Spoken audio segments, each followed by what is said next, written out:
动政权的维吾尔人权记录受到国际社会的猛烈抨击。美国智库威尔逊中心暨星级中美研究所发布关注维吾尔人的报告《钢铁长城：中国打压维吾尔人的全球运动》，提到中东和北非国家协助中国抓捕维吾尔人。报告指出，全球超过5500名旅居海外的维吾尔人被中国锁定，他们在中国的家人面临威胁和网络攻击。另有逾1500名维吾尔人在海外被捕，准备引渡回中国。报告作者贾丁表示，这是首份把新疆人道危机放在全球架构下看的研究报告，显示中国在国际上打压维吾尔人的状况。自1997年以来，发生了1500多宗拘留和强迫返回中国的事件。报告又指，沙特阿拉伯、埃及和阿拉伯联合酋长国在破坏海外维吾尔人方面成为北京的帮凶。根据总部位于弗吉尼亚州亚历山德利亚的情报公司米索斯发布的一份报告，648个推特账户发布了约2800条带有新疆、强迫劳动和人权等标签的原创推文，包括传统舞蹈和风景照片等看似无害的内容，以及一些个人否认东突厥斯坦存在强迫劳动的视频。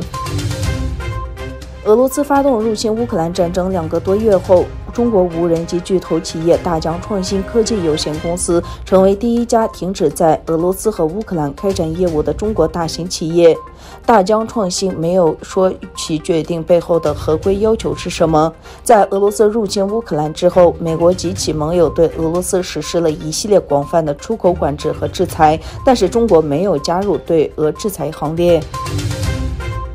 缅甸军方统治下的一个法庭27日判处前国家领导人昂山素季5年有期徒刑。去年2月发动政权夺权的军方还指控昂山素季犯有煽动罪、贪污罪，并违反选举法和国家保密法。该案的重点是指控76岁的昂山素季从他的门徒、原告仰光前首席部长朴敏登那里接受了11.4公斤的黄金和总计60万美元的现金付款，但他否认有关指控。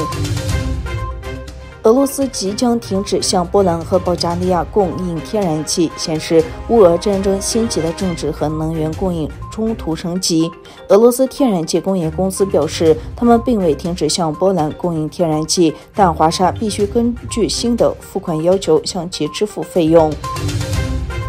美国海军阿里伯格级导弹驱逐舰桑普森号周二穿越了敏感的台湾海峡。美国军方说这是一次例行的活动。中国军方指责桑普森号驱逐舰穿越台湾海峡，并称美国军方做出这一宣布是公开炒作和挑衅行径。乌兹别克斯坦国家统计委员会公布2022年第一季度的增长数据，因此乌兹别克斯坦的国内生产总值比去年同期相比增长了5.8%。